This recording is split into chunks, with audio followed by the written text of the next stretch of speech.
Om Swastiastu. Kembali lagi bersama saya Wen Agus. Di sini kita akan mulai wawancara kita pada hari ini. Di sebelah kiri saya sudah bersama dengan Bapak Nyoman Suwatre. Jadi di sini ada yang ingin saya tanyakan Pak, beberapa hal. Yang pertama ini, selama ini kitab suci Weda itu dianggap sebagai kitab yang hanya boleh dipelajari oleh beberapa golongan saja gitu. Bahkan ada yang mengatakan kalau bukan dari golongan Brahmana yang kedapatan mempelajari kitab suci Weda ini akan mendapat hukuman gitu. Jadi menurut Bapak, menurut pandangan Bapak itu bagaimana tentang hal ini gitu? Ya, terima kasih Gus atas pertanyaannya. Ya, pada zaman dulu, pada zaman feodal, zaman kerajaan, memang terjadi seperti itu karena dianggapkan ujuwiru. Jangan apa artinya? Jangan mudah membuka hal-hal yang pingit, yang sangat sakral kepada orang-orang yang memang tidak membidangi hal itu. Ya, itu kan zaman dulu. Iya. Nah, zaman ini berubah. Ya, terjadi katakanlah reformasi pemikiran manusia, reformasi pemikiran umat. Kalau terus itu dibiarkan bahwa yang mempelajari itu, yang boleh mempelajari Weda hanya golongan tertentu, ya kita akan semakin lama semakin bodoh, bahkan kita akan dibodoh-bodohi. Maka zaman sekarang ini memang umat Hindu ini, generasi muda, apalagi yang memang terpelajar, dituntut juga harus mengetahui apa sih sebenarnya isi Weda. Ya, kemudian apakah bisa digunakan sebagai panduan, tuntunan di dalam kehidupan sehari-hari, kan itu menjadi pertanyaan kita. Nah, zaman dulu dilarang, mungkin ada juga politik, ya, supaya orang lain nggak mengetahui. Kalau orang lain mengetahui, dibuka-buka begitu saja, artinya kan banyak orang yang pinter. Mungkin banyak yang jadi pendeta. Akhirnya golongan tertentu jangan-jangan tidak laku. Nah, barangkali kan demikian. Kalau persepsi kita sekarang. Nah, tetapi mungkin juga benar ada hal-hal tertentu yang sangat pingit, yang sangat sakral, yang memang tidak boleh diumbar-umbar. Ya, maka ada pengertian ujuwir. Jangan sembarangan orang mengetahui, jangan sembarangan orang mempelajari. Tapi itu sebenarnya himbauan yang keliru. Sebenarnya ujuwir itu kan, ajaran itu jangan diberikan kepada orang yang tidak benar nanti menggunakannya. Misalnya ilmu kebatinan tentang kekebalan, ilmu kebatinan tentang hilang, artinya bisa menghilang, ya kan? Seseorang tuh bisa setelah dia mengucapkan mantra itu dan memenuhi persyaratan, dia bisa hilang katanya kan. Tapi kalau itu diberikan kepada penjahat, kepada perampok, kan disalahgunakan. Mungkin itu maksudnya. Nah, tetapi akhirnya oleh oknum-oknum tertentu ini dipleset-plesetkan. Mungkin ada niat supaya klan lain, kelompok golongan lain tidak mengetahui, sehingga harus minta tolong terus kepada golongan mereka. Mungkin ada yang memplesetkan seperti itu. Nah, barangkali itu tanggapan Pak Nyoman tentang pertanyaan tadi. Ya. Lalu yang ingin saya tanyakan berikutnya ini Pak, kalau misalnya kita sebagai masyarakat yang awam untuk mempelajari Weda ini atau kitab suci ini, jenis kitab suci apa yang bisa kita pelajari gitu Pak, yang boleh dipelajari oleh masyarakat umum gitu? Iya, terima kasih Gus. Kitab suci ini kalau kita di Hindu kan disebut Weda. Weda itu aja secara garis besarnya kan ada 4 itu, ya kan? Nah, dari masing-masing Weda ini kan masih ada cabang-cabangnya, pecahan-pecahannya. Nah, kalau Weda itu sendiri, kalau di Undang-Undang Dasar di pemerintah itu itu sebagai Pancasila. UUD 45 kan itu sebagai dasar hukum. Semua hukum di Indonesia itu kan bersumber dari UUD 45 Pancasila. Nah, tetapi kalau kita buka UUD 45 dan Pancasila, apalagi Pancasila hanya 5. Sekarang undang-undang tentang orang mencuri, ada nggak pasalnya di sana? Kan nggak ada. Nah, makanya itu hanya sebagai induknya, sebagai babonnya UUD 45, kemudian Pancasila juga sebagai katakanlah induknya, ya kan, yang tertinggi. Tetapi kan ada pecahan-pecahan penjabarannya. Nah, Weda juga demikian. Weda, kitab suci Hindu ini kan sebagai induknya. Ya. Weda ini yang ada 4. Kemudian belum lagi yang Purana-Purana yang banyak sekali. Banyak sekali. Maka oleh leluhur kita, oleh para maharsi, setelah sampai ke Indonesia, termasuk sampai di Jawa dan di Bali, beliau kan berusaha menerjemahkan isi Weda itu. Kemudian setelah diterjemahkan isi Weda itu, disesuaikan dengan kondisi alam setempatnya. Ya, misalnya tentang upekara, tentang bebantenan, pasti berbeda dengan Indonesia dengan India, Bali dengan Jawa berbeda. Maka diterjemahkan oleh para maharsi, disesuaikan dengan kondisi yang ada. Nah, baru dibuat catatan-catatan yang berupa lontar-lontar. Nah, untuk zaman sekarang, generasi muda umat Hindu kan, kalau mempelajari Weda kan sudah banyak itu tulisan-tulisan, buku-buku yang sudah disebarluaskan oleh para pakar cendekiawan Hindu. Ya silahkan saja pilih, ya kan? Kan banyak itu judul-judul buku yang sekarang itu judul kan menurut persepsi penulisnya kan, supaya mudah dikenal, mudah diingat, ya mudah dicerna. Ya, kemudian era sekarang nih lebih mudah lagi kan, generasi muda mungkin mengakses di internet, di media sosial. Tapi ingat, di internet itu kan kadang-kadang kebenarannya nggak pas, bisa saja dipleset-plesetkan, dibelak-belokkan oleh orang. Maka walaupun di internet juga sumbernya juga harus jelas, referensinya juga harus jelas. Gitu. Nah, di dalam kehidupan sehari-hari kita sebagai umat Hindu, sebagai walaka, ya kan, walakanya artinya orang yang pemanut umat yang tidak menjadi pemimpin upacara, kan demikian walaka ini kan. Ya, laksanakan saja, pelajari saja, seperti misalnya tuntunan melakukan trisandi, tuntunan melakukan persembahyangan, ya kan? Kan itu saja yang pokok-pokok.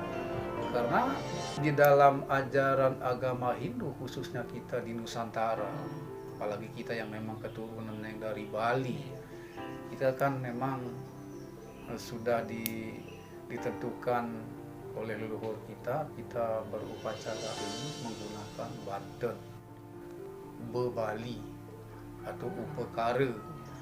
Nah, upekara itu sendiri sudah merupakan terjemahan dari Weda-Weda yang sudah diterjemahkan dari Indianya ke Jawa, ke Bali, sesuai dengan tradisi yang ada. Walaupun Banten itu sendiri kan ada tingkatan Iste, Madya, dan Utama. Tetapi sekarang ini generasi muda juga dituntut untuk belajar. Untuk belajar agar jangan hanya bisa bikin Banten saja, tetapi tidak tahu, tidak mengerti apa maknanya, apa kegunaannya, simbol apa ini, dan seterusnya. Sehingga disebut dengan Gugon Tuon kalau demikian. Gugon Tuon artinya percaya begitu saja, anak muda itu. Setelah ditanyakan kok bikin begini, kok nggak usah ditanyakan lagi, memang demikian, jangan nanya-nanya segala, kan demikian kadang-kadang.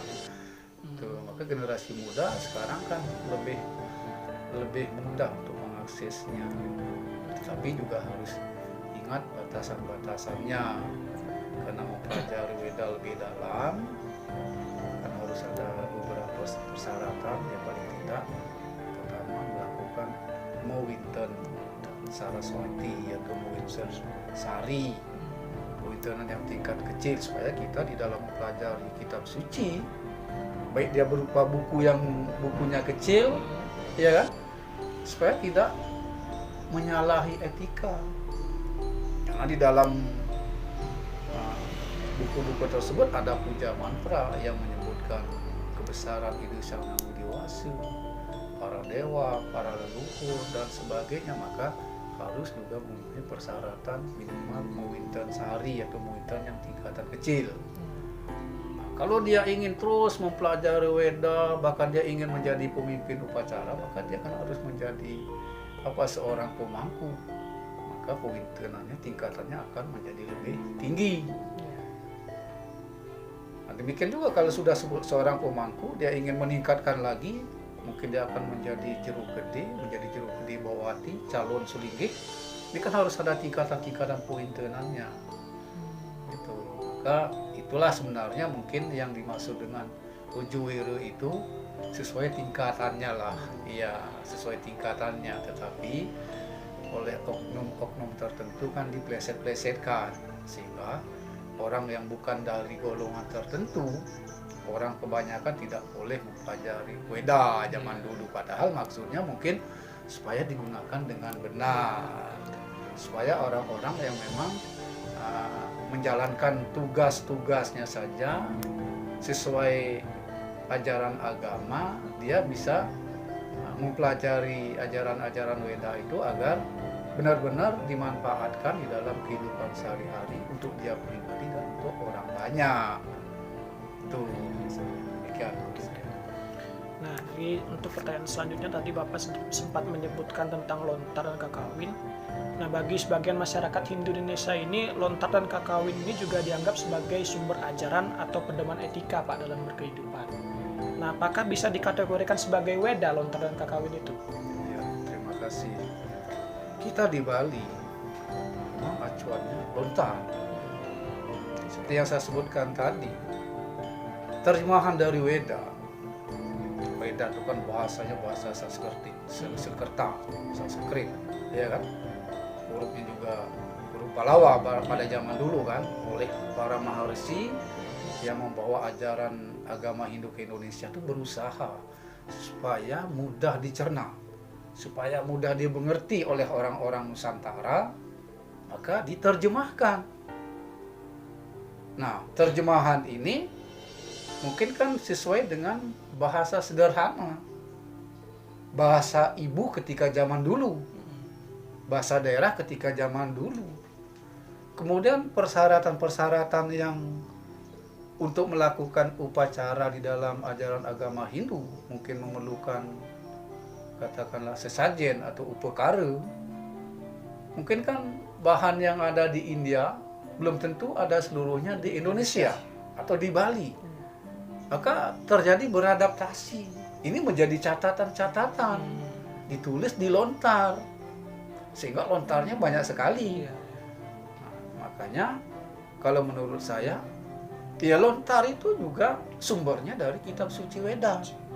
Ingat, ajaran agama Hindu kan mengajarkan untuk agar bisa beradaptasi, ya kan? Agar bisa beradaptasi. Ya semua makhluk hidup ini harus beradaptasi. Kalau dia tidak bisa beradaptasi, maka dia akan tereliminasi. Itu.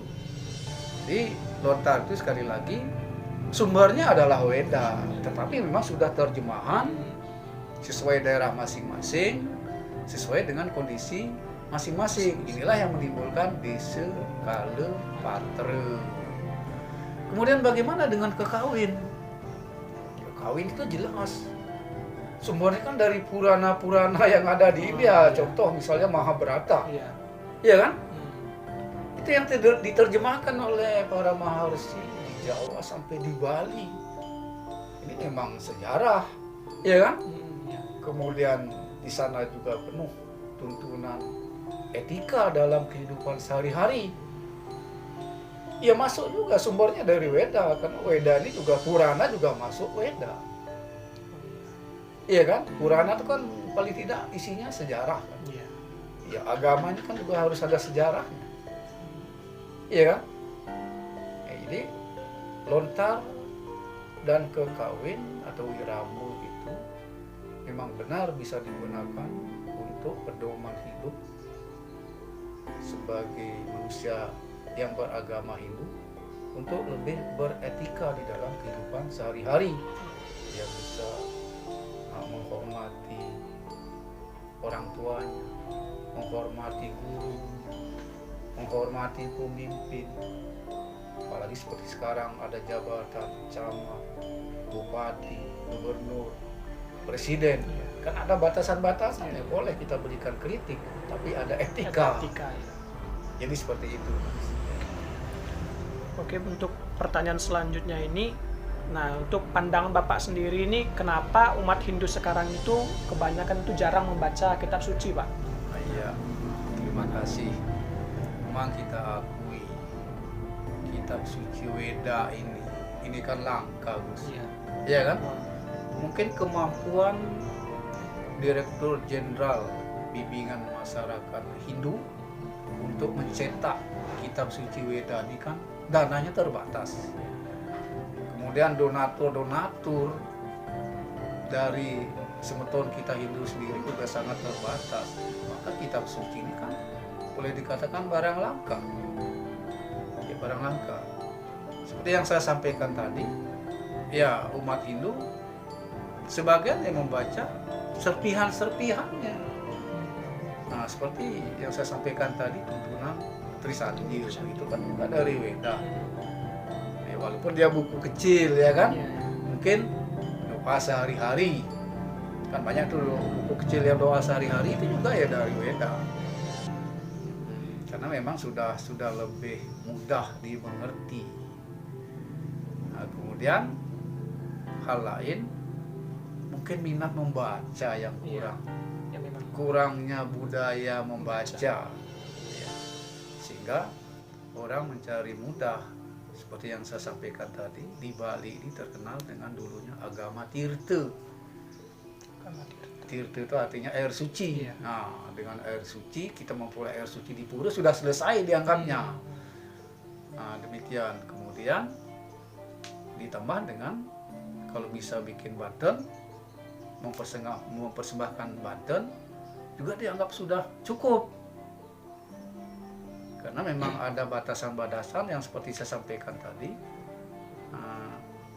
Kita yang orang Walake ini, yang bukan pemimpin upacara, kan ya kemampuan untuk belajar Weda itu kan juga batasnya lebih kecil.